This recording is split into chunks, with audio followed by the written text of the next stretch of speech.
Well guys, as you heard by that one, pretty much killed two birds with one stone by messing with this spring. And all I had to do was take my pair of Quinn needle nose pliers and bend it ever so slightly outwards a little bit. Very, very little. I didn't have to do any excess bending, just very, very little, after I of course removed it from where it's held in there. Didn't have to get rough with it, thankfully. It came right out. So as you can see, the choke feature on this bad boy is working as it should.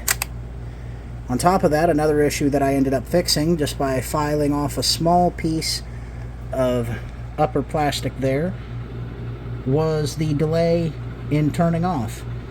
As you heard in the video, turns off literally the moment you flip the switch up to that position. I had to file it down that way so it wouldn't keep getting caught on the bottom of the spring. So that essentially means that the only other issues left to fix are the chain brake, because as you guys saw in the very first video I did, if I didn't already show you, it doesn't work like it should. It stops the chain, but it doesn't keep it stopped like it should when you're hitting the throttle.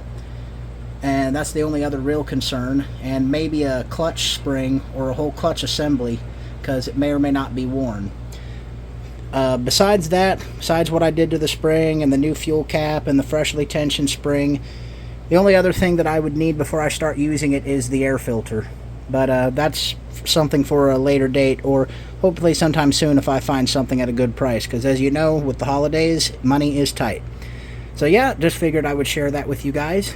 Just slowly coming along with this bad boy, everybody, but we're getting there. See you guys in the next one, and if not, I'll see you guys next year. Take care.